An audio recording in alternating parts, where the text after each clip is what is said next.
आज हम स्टार्ट करेंगे बच्चे प्लांट फिजियोलॉजी। अगर हम फिजियोलॉजी की बात करें तो फिजियोलॉजी हमारे साइंस की वो ब्रांच है बच्चे जो हमें मैकेनिज्म्स के बारे में बताती है। ठीक है, फिजियोलॉजी के अंदर हम क्या समझते हैं, मैकेनिज्म सिखाई जाती है हमें। कोई भी प्रोसेस आपको जो फिजियोलॉजी में पढ़ाया जाएगा उसकी आपको मैकेनिज्म पढ़नी होती है। यहां पर आप प्लांट फिजियोलॉजी पढ़ रहे हो तो आपको क्या पढ़ना है, प्लांट के अंदर चलने वाले जो अलग अलग प्रोसेस हैं उनकी मैकेनिज्म पढ़नी है यहां पर आपको। अगर हम बात करें फोटोसिंथेसिस की बात करें तो फोटोसिंथेसिस में आपको खाना बनाने की मैकेनिज्म देखनी है कि ग्लूकोज कैसे बनेगा, फूड फॉर्मेशन कैसे हो रहा है।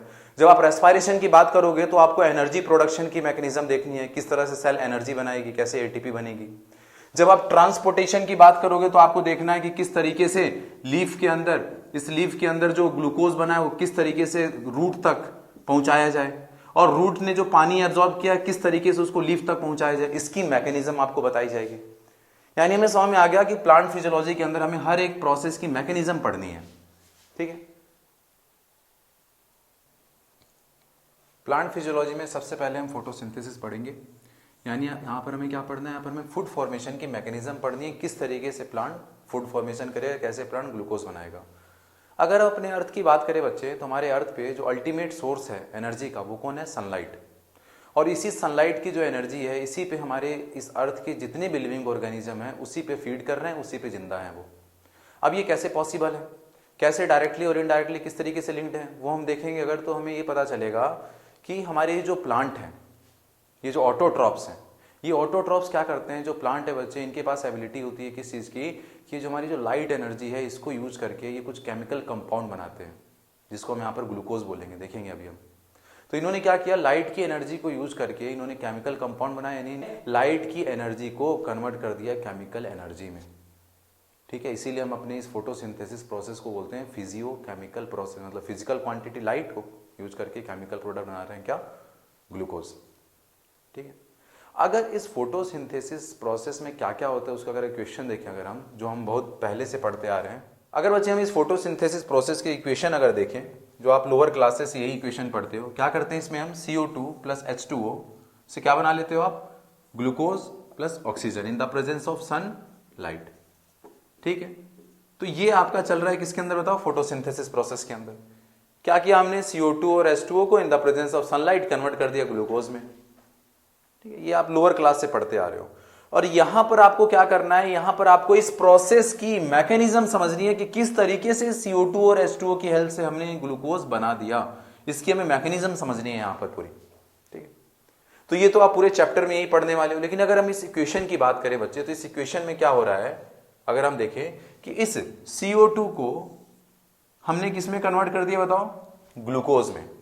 ठीक है, इस CO2 से हमने ग्लूकोज बना लिया। और अगर इस CO2 में कार्बन की अगर आप ऑक्सीडेशन स्टेट देखोगे तो आपको +4 मिलेगी, और इस ग्लूकोज में अगर कार्बन की ऑक्सीडेशन स्टेट देखोगे तो आपको 0 मिलेगी, 0। मतलब इस फोटोसिंथेसिस प्रोसेस के दौरान क्या किया हमने, इस कार्बन का क्या कर दिया बच्चे, रिडक्शन करा दिया, +4 से 0 में भी भेज दिया इसको। यानी यहाँ पर CO2 का क्या हुआ है, इसमें CO2 का रिडक्शन हुआ है सर। ठीक है, यहाँ पर इस कार्बन का रिडक्शन हो गया। ठीक है, वहीं पर अगर हम बात करें दूसरा जो इसका एलिमेंट है, दूसरा जो कंपोनेंट है वाटर H2O, इस H2O से हम क्या करते हैं, ऑक्सीजन लिबरेट करा देते हैं। और कहीं ना कहीं इस प्रोसेस को आप देख रहे हो, इस प्रोसेस में आपने क्या किया है, ऑक्सीडेशन करा दिया। क्या करा दिया, ऑक्सीडेशन करा दिया। यानी हमें समझ में आ गया कि ये हमारा जो फोटोसिंथेसिस प्रोसेस है इसमें क्या होने वाला है, इसमें रिडक्शन भी होगा और इसमें ऑक्सीडेशन भी होगा। और जो ऐसे प्रोसेस होते हैं जहाँ पर ऑक्सीडेशन और रिडक्शन दोनों चल रहा होता है, ऐसे प्रोसेस को हम क्या बोलते हैं कि ये रिडॉक्स प्रोसेस है। यानी सर यहाँ पर क्या होने वाला है, सनलाइट की एनर्जी को यूज करके हम ग्लूकोज बनाने वाले हैं इस प्रोसेस के थ्रू, फोटोसिंथेसिस के प्रोसेस के थ्रू, जो कि एक रिडॉक्स प्रोसेस है। और सनलाइट की एनर्जी को यूज कर रहे हो तो सर प्रोसेस कैसा हो गया, एंटरगोनिक, क्योंकि एनर्जी यूज कर रहे हैं हम। ठीक है, किसी भी केमिस्ट्री में पढ़ते हैं जिस स्टेप में एनर्जी यूज होती है, प्रोसेस में एनर्जी यूज होती है, उसको बोलते हैं एंटरगोनिक प्रोसेस। जहाँ एनर्जी लिबरेट होती है उसको बोलते हैं एक्सोथर्मिक प्रोसेस। लेकिन हमें पता है क्या कि एंटरगोनिक का मतलब ये नहीं हुआ कि केवल एनर्जी यूज ही हो रही है। ठीक है, आप केमिस्ट्री में पढ़ते हो बच्चे कि एक्सोथर्मिक प्रोसेस का ये मतलब नहीं है कि केवल एनर्जी लिबरेट हो रही है, उसमें एनर्जी देनी भी पड़ती है उस प्रोसेस को कराने के लिए, लेकिन जो एनर्जी लिबरेट होती है वो दी हुई एनर्जी से बहुत ज्यादा होती है, इसीलिए हम बोलते हैं कि ये एक्सोथर्मिक हो गया। वहीं एंडोथर्मिक में क्या होता है, एंडोथर्मिक में क्या एनर्जी रिलीज नहीं होती है, क्या एनर्जी रिलीज होती है, लेकिन जो एनर्जी दी जाती है उस प्रोसेस को कराने के लिए उसके रेस्पेक्ट में बहुत कम रिलीज होती है, इसलिए जो नेट हम बोलते हैं कि एनर्जी यूज हो गई। उसी तरह हमारे इस फोटोसिंथेसिस में क्या होगा, नेट जो है वो एनर्जी यूज होगी और ये हमारा एंटरगोनिक प्रोसेस होगा। ठीक है, अगर अपने हम ऑटोट्रॉप्स की बात करें बच्चे, ये जो हमारे ऑटोट्रॉप हैं अर्थ के, इनके पास एक और बहुत ही स्पेशल कैरेक्टर है जो बाकी लिविंग ऑर्गेनिज्म के पास नहीं है। क्या सर? तो अगर इस प्रोसेस में देखो, इस स्टेप में देखो, आपने क्या किया है, आपने CO2 और H2O की हेल्प से ग्लूकोज बनाया है, और कहीं ना कहीं CO2 और H2O दोनों के दोनों क्या है, ये इनऑर्गेनिक मॉलिक्यूल होते हैं। क्या है ये? इनऑर्गेनिक मॉलिक्यूल है। और इन इनऑर्गेनिक मॉलिक्यूल को हमने किस में कन्वर्ट कर दिया है, ग्लूकोज में, जो कि हमारा एक ऑर्गेनिक मॉलिक्यूल होता है। और ये जो एबिलिटी होती है बच्चे कि इनऑर्गेनिक से ऑर्गेनिक बनाने की जो एबिलिटी होती है, ये हमारे अर्थ पर केवल इन्हीं ऑटोट्रॉप्स के पास होती है। बाकी हमारे जो अर्थ के कोई भी जो लिविंग ऑर्गेनिज्म है वो क्या करता है, एक सिंपल ऑर्गेनिक को कॉम्प्लेक्स ऑर्गेनिक में कन्वर्ट कर देता है, लेकिन वो इनऑर्गेनिक से ऑर्गेनिक नहीं बना सकता। हम अपने बॉडी की बात करें तो हम ग्लूकोज को किस में, ग्लाइकोजन की फॉर्म में स्टोर कर लेते हैं, ग्लूकोज से अलग अलग फॉर्म बना लेते हैं, लेकिन ग्लूकोज खुद एक ऑर्गेनिक है, उससे आप अलग किसी ऑर्गेनिक प्रोडक्ट को बना रहे हो। लेकिन हम क्या नहीं कर सकते, हम डायरेक्ट ग्लूकोज नहीं बना सकते इनऑर्गेनिक कंपोनेंट से। ठीक है, तो ये भी हमारी एबिलिटी किसके पास है, ऑटोट्रॉप्स के पास है। तो पहले इन चीज़ों को लिख लेते हैं, फिर हम अपनी मेन प्रोसेस पर आएंगे, फोटोसिंथेसिस प्रोसेस कैसे चल रहा है। ठीक है, तो क्या किया हमने, फोटोसिंथेसिस कैसा प्रोसेस होता है, तो सर ये एक फिजियोकेमिकल प्रोसेस है। सही बात है, फिजियो मतलब क्या, फिजिकल प्रॉपर्टी क्या, यहाँ की लाइट, और इसको यूज करके एक केमिकल कंपाउंड बनाते हैं जो कि क्या होगा, आपका होगा यहाँ पर ग्लूकोज हो जाएगा। ठीक है, तो हमारा ये फिजियोकेमिकल प्रोसेस होता है of conversion of light energy into chemical energy. हाँ सर, देखा यहाँ पर लाइट एनर्जी को यूज करके हमने केमिकल एनर्जी, केमिकल एक प्रोडक्ट बनाया ग्लूकोज। ठीक, किस तरीके का प्रोसेस होता है हमारा फोटोसिंथेसिस बच्चे, तो हमारा ये एंडरगोनिक प्रोसेस होता है। सही है, सनलाइट की प्रेजेंस में हो रहा है, एनर्जी यूज हो रही है यहाँ पर ज़्यादा। और हम देखें तो कैसा प्रोसेस है, रिडॉक्स प्रोसेस है। अभी देखा, ऑक्सीडेशन रिडक्शन दोनों हो रहे हैं। ठीक है, और ये जो हमने अभी ऑटोट्रॉप्स के बारे में बात की वो भी लिख लेते हैं, क्या कि only autotrophs can convert inorganic molecule in organic molecule. और बाकी जो अदर ऑर्गेनिज्म होते हैं वो क्या करते हैं, they can convert simple organic molecule in more complex organic molecule, लेकिन वो ऑर्गेनिक नहीं बना सकते इनऑर्गेनिक से। अब अपने फोटोसिंथेसिस प्रोसेस के मेन मैकेनिज्म के बारे में बात करेंगे। तो हमें इतना पता है बच्चे कि अब फोटोसिंथेसिस प्रोसेस में प्लांट को क्या करना है, प्लांट को फूड बनाना है। तो हम देखेंगे कि प्लांट को फूड बनाने के लिए क्या क्या चीजों की रिक्वायरमेंट है। ठीक है, इसका जो साइंटिफिक अप्रोच है बच्चे, जो साइंटिफिक जो एक्सपेरिमेंट है, हमारी एनसीईआरटी में साइंटिस्टों के बहुत सारे एक्सपेरिमेंट के बारे में दिया गया है। उन सारे एक्सपेरिमेंट को हम पूरे प्रोसेस को समझने के बाद पढ़ेंगे सारी चीजों को, ताकि हम खुद से समझ पाए कि वो एक्सपेरिमेंट क्यों किया गया, क्यों इंपॉर्टेंस है उसका। और वो हमें तभी समझ में आ पाएगा जब हमें पूरी फोटोसिंथेसिस हमारी मैकेनिज्म दिमाग में रहेगी। ठीक है, यानी पहले हम मैकेनिज्म पढ़ेंगे और फिर हम अपने पूरे साइंटिफिक जितने एक्सपेरिमेंट हैं उन सब के बारे में एक एक करके पढ़ेंगे। तो अगर हम बात करें बच्चे, इस फोटोसिंथेसिस प्रोसेस में प्लांट को क्या करना है, फूड बनाना है। और अगर हम अपनी बात करें, प्लांट की बात छोड़ो, अगर आप अपनी बात करो, हेटेरोट्रॉप्स की बात करो, तो हेटेरोट्रॉप्स की अगर हम बात करें तो हमें खाना बनाने के लिए क्या चाहिए बच्चे, तो हम कहेंगे सर अगर हमें खाना बनाना है तो अगर हमें एक बर्तन मिल जाए, क्या मिल जाए, एक एपारेटस, ये बर्तन मिल जाए, एपारेटस। ठीक है, खाना बनाने के सबसे जरूरी क्या है, एक एपारेटस, बर्तन चाहिए। और क्या चाहिए हमें सर, रॉ मटेरियल चाहिए। क्या चाहिए, रॉ मटेरियल, जिसको हम पकाएंगे। सही है, हाँ, तो रॉ मटेरियल चाहिए। दूसरी चीज जो रिक्वायरमेंट है वो रॉ मटेरियल की हो गई। और हमें क्या चाहिए अगर खाना बनाना है, तो और हमें चाहिए सर, सबसे बड़ी जरूरी बात है किस चीज की, एनर्जी की जरूरत है सर, हमें एनर्जी, ये एनर्जी चाहिए हमें, क्योंकि इसी एनर्जी का तो यूज करके खाना पकाएंगे, बर्तन हो गया, रॉ मटेरियल हो गया, एनर्जी भी चाहिए हमें। और हमें पता है हमारे लिविंग सिस्टम में जब हम एनर्जी की बात करते हैं तो हमारे दिमाग में डायरेक्ट क्या आता है, एटीपी आता है सर, एटीपी। क्योंकि हमारे लिविंग सिस्टम में एनर्जी का सोर्स कौन है, ATP, currency of ATP, currency of energy कौन है, एटीपी है। यानी अगर ये सारी चीजें अगर प्लांट को मिल जाए तो प्लांट भी क्या कर सकता है, खाना बना सकता है, फूड फॉर्मेशन कर सकता है। तो अगर हम देखें कि प्लांट के अंदर ये सारी चीजें क्या है, तो अभी आपने देखा कि रॉ मटेरियल क्या था प्लांट का, सर CO2 प्लस H2O। अभी इक्वेशन दिखाया मैंने कि CO2 plus H2O gives glucose plus oxygen plus H2O। यानी जो रॉ मटेरियल प्लांट यूज करता है खाना बनाने के लिए वो क्या है, वो CO2 और H2O यूज करता है। ठीक है, प्लांट का बर्तन क्या होता है सर जिसमें वो खाना पकाएगा, तो ये बर्तन प्लांट का होता है बच्चे, क्लोरोप्लास्ट। प्लांट जो है वो क्लोरोप्लास्ट को यूज करेगा किस चीज के लिए, अपने बर्तन के लिए, फूड फॉर्मेशन के लिए। ठीक है, तो क्लोरोप्लास्ट के बारे में देख लिया हमने, और एटीपी तो हमें देख ही रहे। अगर इन सारी चीजों की हम बात करें, इन सब में से हमें अगर बात करें तो ये चीजें कहां से प्लांट को प्रोवाइड होंगी बच्चे, वो देखो आप। अगर हम देखें बच्चे CO2 और H2O की अगर हम बात करें तो CO2 कहां से मिल जाएगा प्लांट को? प्लांट के अंदर सर लीव्स में स्टोमेटा होती है, वो स्टोमेटा खोलेगा, CO2 ले लेगा। सर ये CO2 मिल गई उसको, कोई दिक्कत नहीं है, CO2 तो मिल गई। वाटर कहां से मिलेगा? तो वाटर भी बहुत इजीली मिल जाएगा सर प्लांट को। कहां से? सर ये देखिए रूट है, रूट से वाटर एब्जॉर्ब करेगा, ये पहुंच गया सर लीफ में, जहां फोटोसिंथेसिस करना है, वाटर भी मिल गया उसको। तो ये CO2 और H2O जो हमारा रॉ मटेरियल है, ये हमने देख लिया कि प्लांट को बहुत इजीली क्या हो जा रहे हैं, अवेलेबल हो गई है। ठीक है, और क्या चाहिए फूड बनाने के लिए? तो ये बर्तन की बात की थी, क्लोरोप्लास्ट की बात की थी आपने, एपारेटस की बात की थी। ये एपारेटस कहां से मिलेगा प्लांट को? तो प्लांट की लीफ की हर एक सेल के अंदर क्या है? क्लोरोप्लास्ट पड़ा हुआ है, पता है हमें। प्लांट की सेल के अंदर क्लोरोप्लास्ट पाए जाना उनका फीचर है एक, तो सारी उसकी सेल के पास क्लोरोप्लास्ट पड़ा हुआ है। ठीक है, तो हमें क्लोरोप्लास्ट भी मिल गया। अब अगर हम देखें जो सबसे मेन जो रिक्वायरमेंट यहां पर आ रही है, जो प्लांट के पास अवेलेबल आसानी से नहीं है, प्लांट को शायद बनाना पड़ जाए, वो क्या है? वो है ATP। ठीक है, तो अगर प्लांट को एक बात समझ में आ गई सर कि प्लांट को अगर खाना बनाना है तो पहले प्लांट को ATP बनानी पड़ेगी, और ATP बनाने के बाद उस ATP को प्लांट क्या करेगा? यूज करेगा खाना बनाने के लिए, फूड फॉर्मेशन के लिए।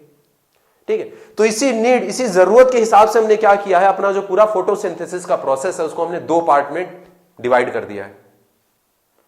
तो हमारा जो फोटोसिंथेसिस का जो प्रोसेस है बच्चे, इसको हम 2 पार्ट में डिवाइड कर देते हैं, लाइट रिएक्शन और डार्क रिएक्शन। और सबसे पहले ब्लैकमैन साहब थे, उन्होंने बताया कि फोटोसिंथेसिस जो है वो 2 स्टेप में चलता है, लाइट रिएक्शन और डार्क रिएक्शन। ठीक है, तो इस लाइट रिएक्शन के अंदर हम क्या करेंगे? अगर हम देखें बच्चे, इस लाइट रिएक्शन के अंदर हमारा मेन एम क्या है लाइट रिएक्शन को चलाने का? वो है ATP बनाना। ठीक है, यानी प्लांट जो है लाइट रिएक्शन क्यों चला रहा है, उसका मेन एम है यहां पर ATP बनाना। यानी लाइट रिएक्शन जब हम पढ़ेंगे तो आपका फोकस पूरा किस पे होगा कि आप कैसे ATP बना लो। इस ATP के साथ साथ कुछ चीजें और बनेंगी। देखिए मैंने 2 और ब्लॉक यहां पर छोड़ दिए, 2 चीजें और बनेंगी यहां पर, और इनको भी हम यूज करेंगे किसके अंदर? फूड बनाने के लिए यूज किए जाएंगे ये सारी चीजें, लेकिन हम देखेंगे प्रोसेस के दौरान बनाएंगे अभी, क्योंकि अभी तक मैंने जितना आपको बताया कि अभी तक तो हमें केवल ATP की जरूरत थी, तो वो मैंने जरूर दिखा दिया आपको कि लाइट रिएक्शन चलाएंगे उसके लिए ATP बनाने के लिए। और जब लाइट रिएक्शन चलाने के बाद प्लांट जब इस ATP को बना लेता है और इसके साथ कुछ और प्रोडक्ट्स को बना लेता है, तो फिर इन प्रोडक्ट्स को, इन लाइट ATP को, और ये जो एक और प्रोडक्ट यहां बनेगा NADPH, देखेंगे अभी कैसे बनता है, इन दोनों प्रोडक्ट को प्लांट क्या करता है बच्चे? वो यूज करता है क्या करने के लिए? फूड बनाने के लिए, फूड बनाने के लिए। और जो फूड बनाने का जो मेन प्रोसेस है, जहां पर मेन फूड बनेगा, ग्लूकोज बनेगा, वो होता है डार्क रिएक्शन। यानी डार्क रिएक्शन में हमारा एम रहेगा फूड बनाना, और लाइट रिएक्शन में मेन एम क्या हमारा? ATP और NADPH बनाना। और इन दोनों चीजों को हम किस में यूज करेंगे? डार्क रिएक्शन में, फूड बनाने के लिए। तो सबसे पहले हम स्टडी करेंगे लाइट रिएक्शन और फिर हम आएंगे डार्क रिएक्शन पे। अब हम पहले बच्चे लाइट रिएक्शन डिस्कस करेंगे, और लाइट रिएक्शन का मेन एम क्या था? मैंने बताया आपको, ATP बनाना। ठीक है, और ATP के साथ 2 और चीजें बनेंगी, देखेंगे क्या वो क्या है, आपका क्या प्रोडक्ट बनने वाला है यहाँ पर। तो अगर हम बात करें ATP की, तो ATP बच्चे एक तरीके का क्या हो गया? ये प्रोडक्ट हो गया जो कि क्या बनने वाला? लाइट रिएक्शन में आपको मिलेगा। और अगर हम बात करें तो किसी भी तरीके के प्रोडक्ट को बनाने की जब बात आती है तो एक सिस्टम की जरूरत पड़ती है।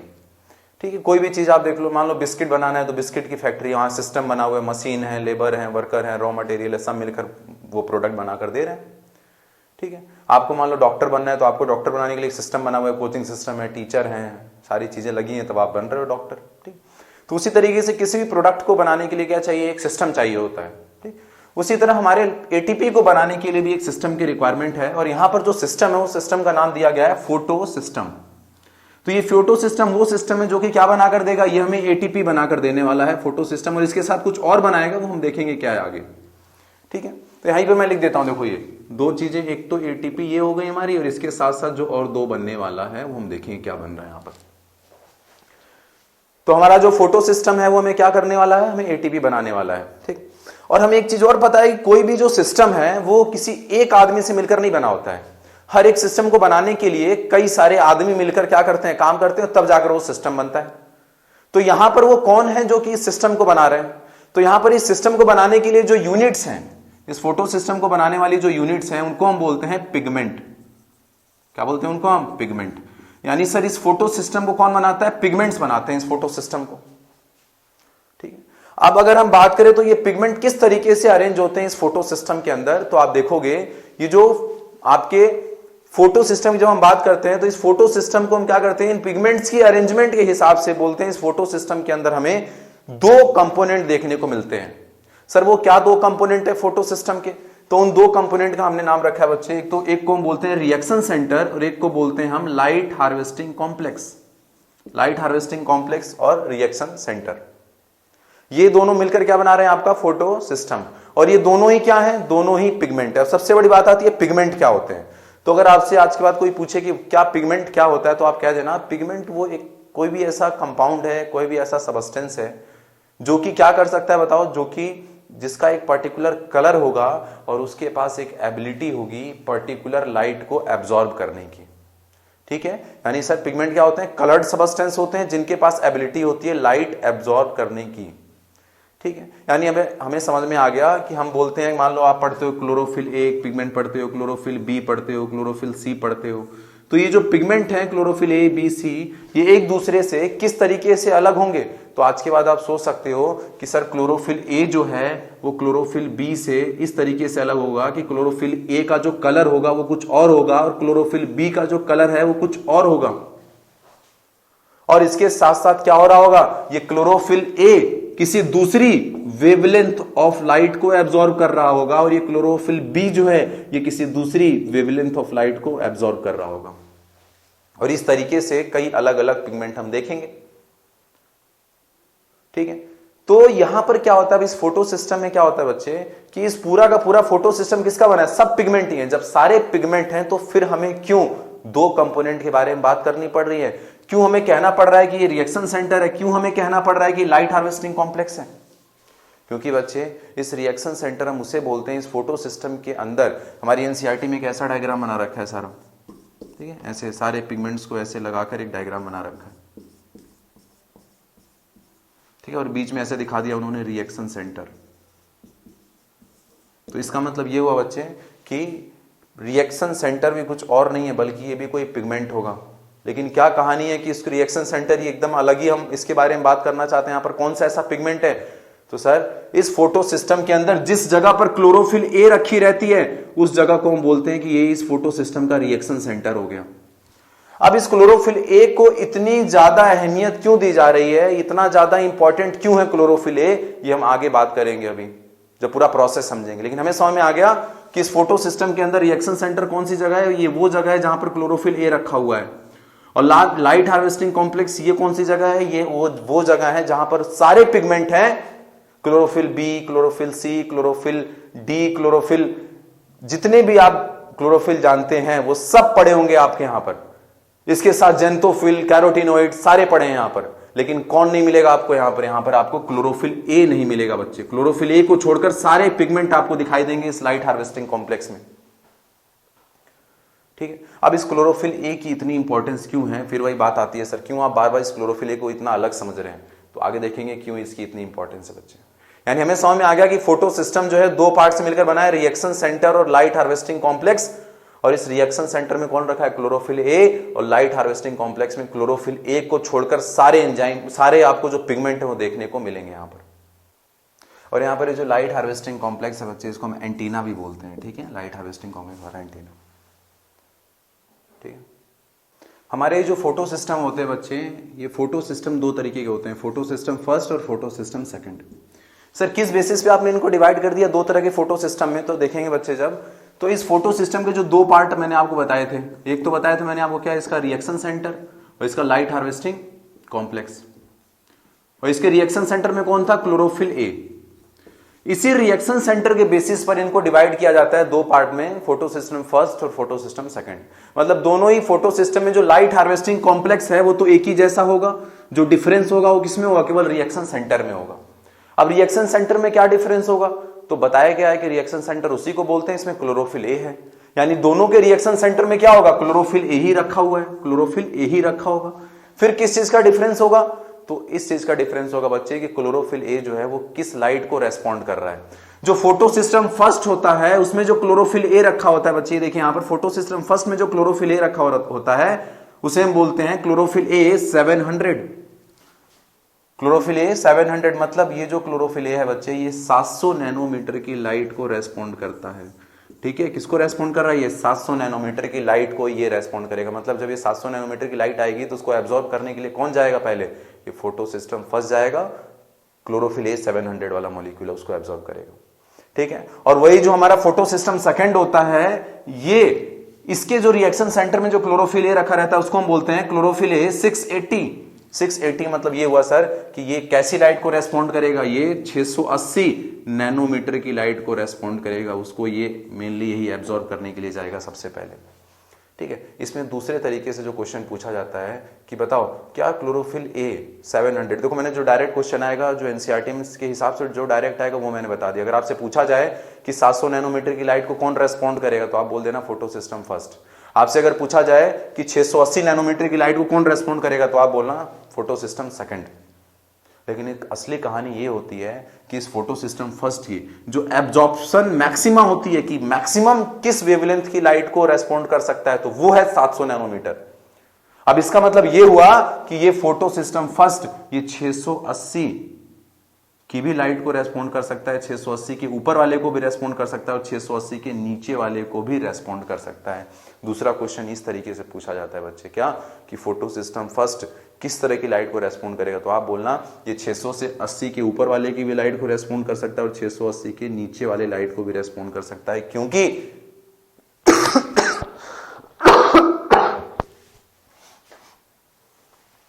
क्योंकि यहां पर क्लोरोफिल ए 700 का मतलब हुआ कि इसकी जो एब्जॉर्प्शन मैक्सिमा होगी, पीक होगी, वो होगी एट 700 नैनोमीटर, ठीक है। मैक्सिमम पीक इसकी एब्जॉर्प्शन की कहां पर होगी, 700 नैनोमीटर के लिए होगी। यानी सर इसका मतलब ये नहीं कि केवल 700 पे रेस्पॉन्ड करेगा, सर उससे कम वाले को भी रेस्पॉन्ड करेगा ये, ठीक है बच्चे। तो मैंने आपसे डायरेक्ट में बता रहा हूं, चाहे आपसे पूछा जाए कि 700 नैनोमीटर की लाइट को कौन रेस्पॉन्ड करेगा तो आप बोलोगे कौन, फोटो सिस्टम फर्स्ट। पूछा जाएगा 680 नैनोमीटर की लाइट को कौन रेस्पॉन्ड करेगा तो कहोगे फोटो सिस्टम सेकंड। लेकिन अगर ऐसे क्वेश्चन आ गया क्या कि 680 के ऊपर वाले और 680 के नीचे वाले को भी कौन रेस्पॉन्ड कर सकता है तो वो कॉल बोलोगे फोटो सिस्टम फर्स्ट है वो जो रेस्पॉन्ड कर सकता है, 680 के ऊपर वाले को भी रेस्पॉन्ड कर सकता है, 680 के नीचे वाले को भी, ठीक है। वहीं इससे दूसरा अगर हम बात करें photo system second, photo system second में जो ये जो रिएक्शन सेंटर इसका जो क्लोरोफिल ए है, इसकी अगर हम बात करें इसकी जो एब्जॉर्प्शन पीक होती है, जो मैक्सिमा होती है वो कहां पर होती है, वो होती है 680 नैनोमीटर के लिए।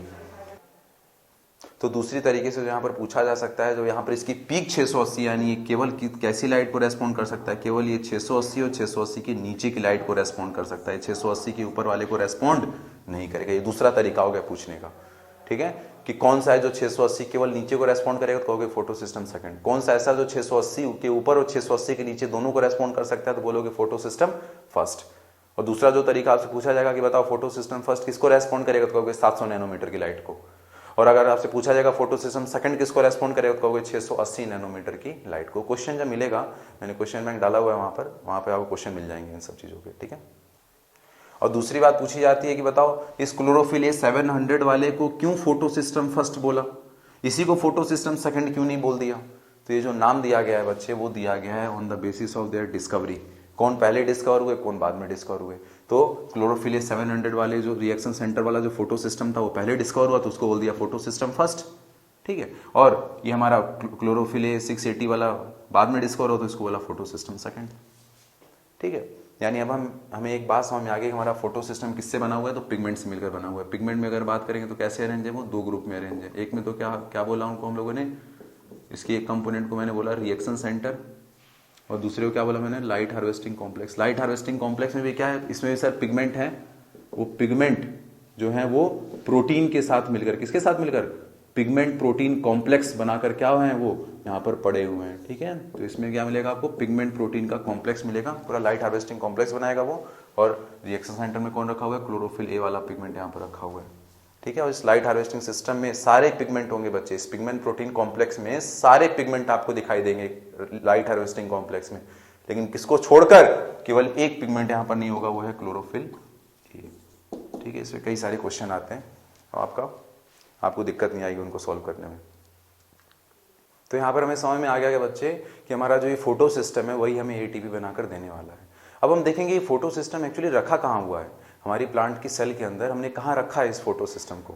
तो उसके लिए हमें थोड़ा सा एक बार क्लोरोप्लास्ट का एक बार स्ट्रक्चर देखना पड़ेगा बच्चे, कि क्लोरोप्लास्ट के अंदर क्या क्या होता है। पूरा स्ट्रक्चर डिटेल में तो हमने सेल बायोलॉजी में पढ़ा है, यहाँ पर जो उसका जरूरत है उस स्ट्रक्चर में केवल उसके बारे में हम बात करेंगे, क्लोरोप्लास्ट में क्या क्या हमें यहाँ पर किन किन चीज़ों की जरूरत पड़ेगी, ठीक है। तो अगर हम देखें बच्चे, हमें पता है क्लोरोप्लास्ट जो होता है वो डबल मेम्ब्रेनस बाउंड स्ट्रक्चर होता है, ठीक है। तो ये आउटर मेम्ब्रेन होगी, इनर मेम्ब्रेन होगी। और जब हम बात करेंगे क्लोरोप्लास्ट के साइटोप्लाज्म की, तो क्लोरोप्लास्ट का जो साइटोप्लाज्म है, अंदर का जो मटेरियल है, इसको हम बोलते हैं स्ट्रोमा। क्या बोलते हैं? स्ट्रोमा, ठीक है। और क्लोरोप्लास्ट के अंदर क्या होता है बच्चे कि मेम्ब्रेन बाउंड स्ट्रक्चर प्रेजेंट होते हैं, और ये जो membrane bound structure in chloroplast के अंदर पाए जाते हैं, ये मेम्ब्रेन बाउंड जो स्ट्रक्चर्स हैं, इनको हम बोलते हैं थाइलाकॉइड। क्या बोलते हैं इनको? हम थाइलाकॉइड्स बोलते हैं, ठीक है। और ये जो थाइलाकॉइड है, इस क्लोरोप्लास्ट के अंदर दो तरीके से पाए जाते हैं। क्या क्या तरीका है? तो पहला तरीका ये हो गया कि वो जो थाइलाकॉइड है एक दूसरे के ऊपर ऐसे पड़े रहेंगे, देख रहे हो ये एक दूसरे के ऊपर ऐसे पड़े हुए हैं, ठीक है। और ये जो पाइल्ड अप स्ट्रक्चर होता है, इन थाइलाकॉइड के पाइल्ड अप स्ट्रक्चर को हम नाम देते हैं ग्रेना, ठीक है। थाइलाकॉइड के पाइल्ड अप स्ट्रक्चर क्या बोलते हैं? ग्रेना। इसका सिंगुलर फॉर्म ग्रेनम होता है ना। तो कई सारे ऐसे स्ट्रक्चर दिखेंगे, ग्रेना दिख रही है अंदर, ठीक। तो ग्रेना हो गया, ठीक। वहीं अगर हम बात करें, ये भी एक ग्रेना हो गई, ठीक, ये ग्रेना हो गई। और दोनों ग्रेना के बीच में एक थाइलाकॉइड ऐसी मिलती है, थाइलाकॉइड ऐसी मिलती है बच्चे, जो कि अकेले पड़े रहती हैं, देख रहे हो अकेले पड़ी हुई, ये ग्रेना, ये ग्रेना। और ये किससे मिलकर बना है? सब थाइलाकॉइड है। ये भी थाइलाकॉइड है, लेकिन ये ऐसी थाइलाकॉइड है जो अकेले पड़ी हुई है, देख रहे हैं यहाँ पर साइटोप्लाज्म में, इसके स्ट्रोमा में अकेले पड़ी हुई है। और ये जो अकेले पड़ी हुई थाइलाकॉइड है, इसको हम बोलते हैं स्ट्रोमा थाइलाकॉइड। क्या बोलते हैं? स्ट्रोमा थाइलाकॉइड, या फिर स्ट्रोमा लेमिना बोलते हैं। स्ट्रोमा लेमिना और स्ट्रोमा थाइलाकॉइड, ठीक है। तो ये जो थाइलाकॉइड है, जो मेम्ब्रेनस बाउंड स्ट्रक्चर है, ये दो तरीके से पड़े हैं, एक तो ग्रुप में, एक तो अकेले, ठीक है। ये हमें समझ में आ गया। इसको आप क्या बोलते हैं? इस ग्रेना के अंदर जो थाइलाकॉइड है, इसको दूसरा नाम और क्या दे सकते हो? तो इसको आप बोल सकते हो ग्रेना थाइलाकॉइड, ठीक है। इसको हम कह सकते हैं सर ये ग्रेना थाइलाकॉइड है। जब स्ट्रोमा के अंदर रखी हुई थाइलाकॉइड को आप स्ट्रोमा थाइलाकॉइड बोल रहे हो, तो इसको ग्रेना थाइलाकॉइड ही बोल सकते हैं, ठीक है। और हमारा जो ये फोटो सिस्टम होता है बच्चे, ये फोटो सिस्टम कहाँ प्रेजेंट होता है? ये फोटो सिस्टम पाया जाता है इसी थाइलाकॉइड की मेम्ब्रेन में, ठीक है। इसको मैंने डबल मेम्ब्रेनस इसलिए दिखाया ताकि इसकी मेम्ब्रेन को मैं दिखा पाऊँ आपको। होता है सिंगल मेम्ब्रेनस ये, ठीक। तो ये हमारा जो फोटो सिस्टम है वो कहाँ रखा है? ये फोटो सिस्टम रखा होता है इसी थाइलाकॉइड की मेम्ब्रेन के अंदर रखा हुआ है, ठीक है। जो थाइलाकॉइड की मेम्ब्रेन मान लो ये, ठीक है, इस थाइलाकॉइड की इस मेम्ब्रेन के अंदर हमारा रखा रहता है फोटो सिस्टम। और इस मेम्ब्रेन के अंदर क्या होगा? इसका ल्यूमेन होगा, इसके अंदर की खाली जगह है, ये थाइलाकॉइड का ल्यूमेन हो गया, थाइलाकॉइड की मेम्ब्रेन हो गई, ठीक है। तो इस तरीके से हमें समझ में आ गया कि हमारा जो फोटो सिस्टम है कहाँ रखा हुआ है? थाइलाकॉइड की मेम्ब्रेन में।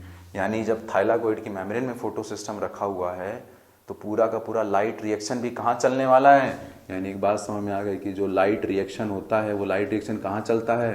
तो in the membrane of thylakoid, ठीक है। ये हमें बात समझ में आ गई कि हमारा पूरा का पूरा लाइट रिएक्शन कहाँ चलेगा? In the membrane of thylakoid. जहाँ फोटो सिस्टम, वहीं पे एटीपी बनेगी, तो वहीं पर लाइट रिएक्शन भी चल रहा है आपका in the membrane of thylakoid. और वहीं जब हम बात करते हैं डार्क रिएक्शन की, ठीक है, डार्क रिएक्शन जब बात करते हैं, मेन बायोसिंथेटिक फेज की बात करें जिसमें खाना बनेगा, तो डार्क रिएक्शन आपका चलता है बच्चे इस स्ट्रोमा के अंदर। कहाँ पे? स्ट्रोमा के अंदर। यानी हमें एक बात समझ में आ गई सर कि हमारे क्लोरोप्लास्ट के अंदर पूरा clear cut division of labour दिखाई देगा, डिवीजन ऑफ लेबर दिखाई देगा। डिवीजन ऑफ लेबर का मतलब होता है सर काम का बंटवारा। डिवीजन ऑफ लेबर मतलब काम का बंटवारा कर दिया क्लोरोप्लास्ट ने। क्लोरोप्लास्ट ने पूरी अच्छी तरीके से काम का बंटवारा किया। उसने बोला कि जो ये मेम्ब्रेन बाउंड स्ट्रक्चर है तुम एटीपी बना के दो, ठीक है, और फिर ये जो तुम साइटोप्लाज्म उसके जो स्ट्रोमा, उसने बोला कि तुम क्या करो, तुम उस एटीपी को यूज करके ग्लूकोज बनाओ, फूड बनाओ, ठीक है। तो इस तरीके से हम बोलते हैं हमारे क्लोरोप्लास्ट के अंदर क्या होता है? Clear cut division of labour देखने को मिलता है। काम का पूरा बंटवारा कर दिया गया इसके अंदर। तो फाइनली हमें समझ में आ गया कि जो थाइलाकॉइड है, ये थाइलाकॉइड की मेम्ब्रेन हो गई, ये थाइलाकॉइड का ल्यूमेन हो गया, अंदर की खाली जगह हो गई। और इस थाइलाकॉइड की मेम्ब्रेन में, जो मेम्ब्रेन है, इसमें क्या रखा हुआ है? फोटो सिस्टम रखा हुआ है। और इस फोटो सिस्टम की हेल्प से हम एटीपी बनाएंगे। बच्चे एटीपी के बनाने के प्रोसेस को पता है क्या बोलते हैं? आप बोलते हो फॉस्फोराइलेशन। फॉस्फोराइलेशन, ठीक है। तो फॉर्मेशन ऑफ एटीपी को हम फॉस्फोराइलेशन बोलते हैं। क्यों बोलते हैं जरा देखते हैं। जब भी आपको बच्चे एटीपी बनानी होती है तो आप क्या करते हो? आप हमेशा एक इक्वेशन पढ़ते हो कि ADP plus inorganic phosphate gives ATP. यानी हमें समझ में आ गया कि अगर हमें एटीपी बनानी है तो क्या करना पड़ता है हमको? एडीपी, एडिनोसिन डाइफॉस्फेट से एक इनऑर्गेनिक फॉस्फेट जोड़ना पड़ता है, और इसके एडिशन से क्या बन जाता है? एडिनोसिन ट्राइफॉस्फेट, एटीपी बन जाता है। यानी एटीपी बनाने के लिए हमें केवल क्या चाहिए? हमें केवल वो एनर्जी चाहिए होती है जो एनर्जी क्या करे? जो एनर्जी इस एडीपी को इनऑर्गेनिक फॉस्फेट से क्या कर दे, बाइंड करा दे। और अगर ये आपको एनर्जी मिल गई जो इसको बाइंड करा देगी तो आप एटीपी बना लोगे बहुत आराम से। यानी हमें एक बात समझ में आ गई कि एटीपी बनाने के लिए सर केवल हमें इस एनर्जी की जरूरत होती है। और ये जो फोटो सिस्टम है, इस फोटो सिस्टम में भी आप एटीपी कैसे बनाओगे? अगर आपने उस एनर्जी को खोज लिया, कौन सी एनर्जी? जो कि इन दोनों एडीपी और आईपी को जोड़ सकती है। अगर ये एनर्जी आपने खोज लिया तो आप क्या बना लोगे? आप एटीपी बहुत आराम से बना लोगे। अब देखते हैं सर ये एनर्जी कहां से आती है, इनको जोड़ने वाली जो एनर्जी है ये एनर्जी कहां से आती है, देखेंगे यहां पर हम। ठीक है, तो ये देखिए ये हमारा फोटो सिस्टम है। ये फोटो सिस्टम कहां रखा हुआ है बच्चे? ये फोटो सिस्टम रखा हुआ है थालाकोइड की मेम्ब्रेन में रखा हुआ है फोटो सिस्टम।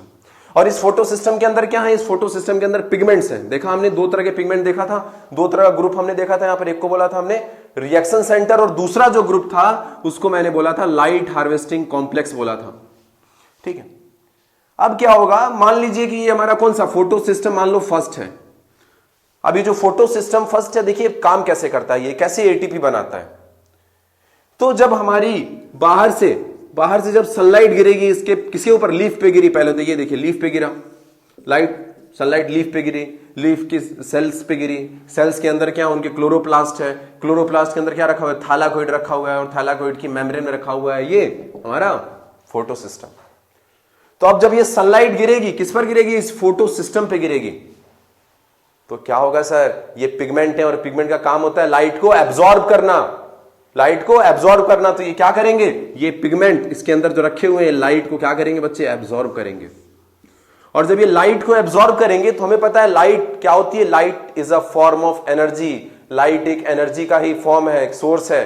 अब वो क्या होगा, जब ये इस लाइट को एब्जॉर्ब करेंगे तो इस लाइट को एब्जॉर्ब करने की वजह से क्या होगा सर, ये जो हमारे पिगमेंट्स हैं, इन पिगमेंट्स के अंदर भी जो एटम्स हैं कि नहीं, बताओ, पिगमेंट्स के अंदर भी तो एटम होंगे। हाँ सर, तो इनके जो एटम्स हैं, पिगमेंट्स के जो एटम हैं, उन एटम्स की एनर्जी जो है वो बढ़ जाएगी। क्यों बढ़ जाएगी? क्योंकि लाइट एनर्जी एब्जॉर्ब कर रहे हैं, तो इन एटम्स की जो एनर्जी है वो इंक्रीज कर जाएगी। और जब इनकी एनर्जी इंक्रीज करेगी तो क्या होगा सर इन एटम्स की जो ऑर्बिट में जो इलेक्ट्रॉन घूम रहा है, जो इलेक्ट्रॉन रिवॉल्व कर रहा है, क्या होगा सर, उस इलेक्ट्रॉन की भी एनर्जी बढ़ जाएगी। और हमें पता है कि जब इलेक्ट्रॉन की एनर्जी बढ़ती है तो क्या होता है, इलेक्ट्रॉन अपनी ग्राउंड स्टेट को छोड़कर एक्साइटेड स्टेट में चला जाता है, पता हमें। तो वही यहां पर होगा, क्या होगा, ये जो इलेक्ट्रॉन है, जो इस फोटो सिस्टम के पिगमेंट्स के जो इलेक्ट्रॉन है, वो इस एनर्जी को एब्जॉर्ब करके क्या करेंगे, वो इस एनर्जी को एब्जॉर्ब करके बच्चे अपनी ग्राउंड स्टेट को छोड़कर कहां चले जाएंगे, एक्साइटेड स्टेट में चले जाएंगे। और जब एक्साइटेड स्टेट में चले जाएंगे तो हमें यह भी पता है कि वो बहुत लंबे समय तक उस एक्साइटेड स्टेट में मेंटेन नहीं रहते, फिर से क्या करते हैं, दोबारा से सर वो घूमकर अपनी ग्राउंड स्टेट में चले आते हैं। ये अपने हायर एनर्जी लेवल में कैसे गए थे, तो एनर्जी एब्जॉर्ब करके गए थे। तो जब अपने दोबारा से जब लोअर एनर्जी लेवल में आएंगे तो क्या करेंगे, एनर्जी लिबरेट करेंगे कि नहीं करेंगे? वेरी गुड, लिबरेट करेंगे सर, तभी तो लोअर ग्राउंड स्टेट में आएंगे। और आप तो केमिस्ट्री में पढ़ते हो, अलग अलग तरह के लाइमेन, पास्केन, बानमेन सीरीज बनती है आपकी, अलग अलग तरह की इसमें वेवलेंथ की लाइट यहां पर रिलीज होती है उससे। ठीक है, यानी सर यहां पर जो ये एनर्जी अब रिलीज होगी, ये जो एनर्जी यहां पर रिलीज होगी सर, यही एनर्जी, इसी एनर्जी को हमारा जो ये लिविंग सिस्टम है किस तरीके से यूज करेगा सर, इसी एनर्जी को हमारा लिविंग सिस्टम यूज करेगा इस एडीपी और आईपी के बॉन्ड को जोड़ने के लिए और एटीपी बनाने के लिए।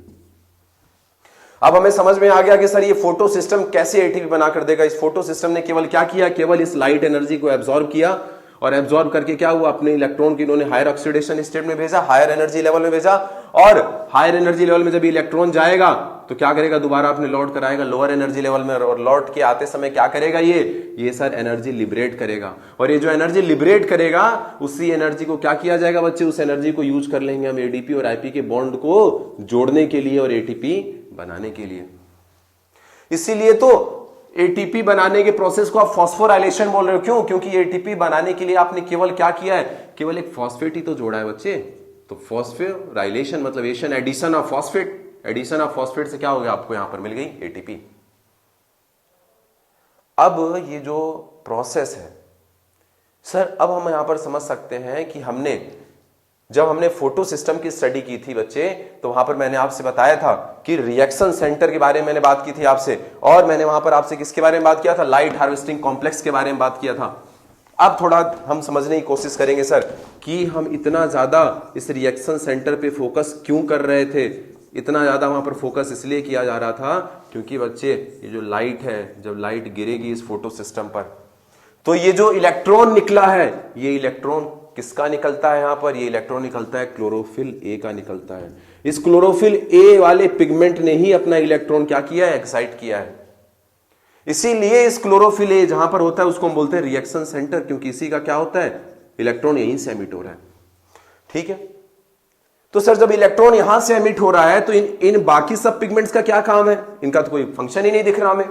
नहीं बच्चे, बहुत इंपॉर्टेंट फंक्शन इनका। क्या इनका फंक्शन होता है? अगर हम बात करें, अभी मैंने आपको बताया था कि जो क्लोरोफिल ए है वो क्लोरोफिल ए केवल दो ही टाइप के आपने देखा था, या तो क्लोरोफिल ए 700 या फिर क्लोरोफिल ए 680। ये दो चीजें हमने देखी थी। तो इस तरीके से अगर देखें तो हमारी जो सनलाइट है, सनलाइट का जो विजिबल स्पेक्ट्रम है, विजिबल स्पेक्ट्रम जिसको हम यूज करते हैं किसके लिए? फोटोसिंथेसिस के लिए। फोटोसिंथेसिस के लिए हम कितने स्पेक्ट्रम की लाइट को यूज करते हैं बच्चे? तो हम देखेंगे तो 400 से 700 नैनोमीटर, 400 से 700 नैनोमीटर की लाइट को हम यूज करते हैं फोटोसिंथेसिस के लिए, और इसको हम बोलते हैं PAR। इतनी जो वेवलेंथ की रेंज होती है, इस वेवलेंथ की रेंज की लाइट को हम बोलते हैं PAR। PAR मतलब फोटोसिंथेटिकली एक्टिव रेडिएशन। मतलब इतना जो वेवलेंथ का जो रेंज होता है ये आप फोटोसिंथेसिस के लिए यूज कर सकते हो। यही यूज होता है फोटोसिंथेसिस के लिए। तो इस तरीके से देखें तो हमारा ये जो अगर फोटो सिस्टम फर्स्ट से अगर इलेक्ट्रॉन निकलेगा तो केवल 700 वाले से निकलेगा, और अगर सेकंड वाला है तो केवल 680 नैनोमीटर की लाइट को एब्जॉर्ब कर सकता है। यानी बाकी जो वेवलेंथ की जो लाइट है, क्या उनका कोई काम ही नहीं है क्या? नहीं सर, उनका बहुत इंपॉर्टेंट है। केवल एक पर्टिकुलर वेवलेंथ की लाइट को हम यूज करके इतना ज्यादा एफिशिएंट तरीके से फोटोसिंथेसिस नहीं कर सकते। तो वो बाकी जो वेवलेंथ की लाइट है, बाकी जो वेवलेंथ 400 से 700 के बीच की बाकी जो वेवलेंथ है वो कैसे यूज होती है? तो उनको यूज करने के लिए हमारे ये लाइट हार्वेस्टिंग कॉम्प्लेक्स होते हैं। इस लाइट हार्वेस्टिंग कॉम्प्लेक्स में जो क्लोरोफिल बी है, सी है, डी है, जेंथोफिल है, कैरोटिनॉइड्स हैं, ये क्या करेंगे? ये बाकी वेवलेंथ की लाइट को क्या करेंगे? यूज करेंगे। रेस्ट ऑल जो हमारी वेवलेंथ है लाइट की, उनको ये यूज करेंगे, उनको ये एब्जॉर्ब करेंगे। और एब्जॉर्ब करके क्या करेंगे? एब्जॉर्ब करेंगे तो इनकी वो जो एनर्जी गेन करेंगे, उस एनर्जी को क्या करते हैं बच्चे? ये फनल कर देते हैं। ऐसे समझो आप, फनल कर देते हैं उस एनर्जी को, ये फनल कर देंगे। किसको फनल कर देंगे? एनर्जी, पूरी लाइट को एब्जॉर्ब करेंगे और जो एनर्जी इन्होंने गेन की है उस एनर्जी को ये क्या करते हैं बच्चे? ये फनल कर देते हैं, फनल। ठीक है, देखो ऐसे फनल, हमें पता है फनल का मतलब क्या होता है सर? इधर ऐसे अगर फनल होता है तो अगल बगल से अगर तेल डालेंगे या फिर कोई लिक्विड डालेंगे वो भी सेंटर में ही जाएगा, और बीच में डालोगे वो भी सेंटर में जाएगा। तो वही कॉन्सेप्ट इन्होंने यूज किया। 700 वाला यूज किया तो डायरेक्ट यूज कर लिया इसने, और जो बाकी जो वेवलेंथ की लाइट है उसको इन्होंने एब्जॉर्ब करके उसकी एनर्जी को फनल कर दिया। किसको? रिएक्शन सेंटर को। और इस तरीके से रिएक्शन सेंटर में जो क्लोरोफिल ए बैठा हुआ है, इसको हर एक तरह की वेवलेंथ की लाइट जो है हम यूज कराकर उनकी एनर्जी इस क्लोरोफिल ए तक पहुंचा सकते हैं। किसकी हेल्प से? लाइट हार्वेस्टिंग कॉम्प्लेक्स की हेल्प से, इन बाकी पिगमेंट्स की हेल्प से ये काम कर रहे हैं। अगर ये बाकी पिगमेंट्स नहीं होते तो और क्या इफेक्ट पड़ता? और देखो क्या इफेक्ट पड़ता। और ये इफेक्ट पड़ता सर कि पूरा का पूरा काम इसी को करना पड़ता। किसको? रिएक्शन सेंटर को, क्लोरोफिल ए को करना पड़ता। और जब क्लोरोफिल इतनी ज्यादा लाइट को अकेले एब्जॉर्ब करता तो क्या होता सर? ये डिस्ट्रॉय हो जाता। ये क्लोरोफिल ए जो है ना हमारा बच्चे, क्या हो जाता? ये डिस्ट्रॉय हो जाता। कैसे डिस्ट्रॉय हो जाता सर? इसका फोटो ऑक्सीडेशन हो जाता सर। क्या हो जाता? Photo oxidation. बहुत ज्यादा जो लाइट की क्वांटिटी है वो इनके पिगमेंट्स को, इनके अंदर की जो प्रोटीन है उसको डिस्ट्रॉय कर देता सर। तो इन लाइट हार्वेस्टिंग सिस्टम ने, लाइट हार्वेस्टिंग कॉम्प्लेक्स ने क्या किया सर? इन्होंने दो काम किया। एक तो क्या किया? एक तो वाइड रेंज ऑफ वेवलेंथ, ज्यादा से ज्यादा जो वेवलेंथ है लाइट की उनको यूज कराया। किस चीज के लिए? फोटोसिंथेसिस के लिए। क्योंकि रिएक्शन सेंटर केवल एक ही पर्टिकुलर वेवलेंथ को यूज कर पाता, या तो 700 नैनोमीटर की लाइट यूज कर पाता है, या तो 680 नैनोमीटर की लाइट यूज कर पाता है। और क्या किया इन्होंने? तो और सर इसने क्लोरोफिल ए जो है हमारा, क्लोरोफिल ए को डिस्ट्रॉय होने से बचाया। इनके फोटो ऑक्सीडेशन से बचाया। इनको फोटो ऑक्सीडेशन इनका प्रिवेंट कराया। इनको अकेला काम नहीं करना पड़ रहा है, सब मिलकर काम कर रहे हैं। अब यहां पर इस एटीपी को बनाने के लिए, इस फॉस्फोराइलेशन के लिए, ठीक है, फॉस्फोराइलेशन मतलब कि फॉर्मेशन ऑफ एटीपी, इस एटीपी को बनाने के लिए ये जो एनर्जी आई है बच्चे, एडीपी और आईपी को जोड़ने के लिए जो एनर्जी आई है वो कहां से आई है? उस एनर्जी के पीछे सोर्स कौन है? तो हमने देखा उस एनर्जी के पीछे सोर्स है लाइट, सनलाइट, ठीक है। इस लाइट को एब्जॉर्ब करके ये इलेक्ट्रॉन एक्साइट हुआ है और उसी की वजह से ये एटीपी बनी है। तो कहीं ना कहीं इसके पीछे सोर्स कौन है? तो लाइट, और लाइट को क्या बोलते हैं? फोटो, ठीक है। तो यहां पर हम इसको पूरा कर सकते हैं कि यहां पर जो हमने एटीपी बनाई है, ठीक है, इस लाइट रिएक्शन में उस एटीपी के बनने के प्रोसेस को हम क्या बोल सकते हैं? Photo phosphorylation. फॉस्फोराइलेशन मतलब फॉर्मेशन ऑफ एटीपी, और due to the presence of light, light के कारण ये बना है तो इसलिए फोटो फॉस्फोराइलेशन, ठीक है। अब हमारा ये जो फोटो फॉस्फोराइलेशन है बच्चे, ये दो तरीके का होता है। तो उसको दोनों को समझने से पहले हम फोटो फॉस्फोराइलेशन की डेफिनेशन लिख लेंगे एक बार। क्या देखा हमने फोटो फॉस्फोराइलेशन में? तो सिंथेसिस ऑफ एटीपी, एटीपी बनाया हमने कहां से?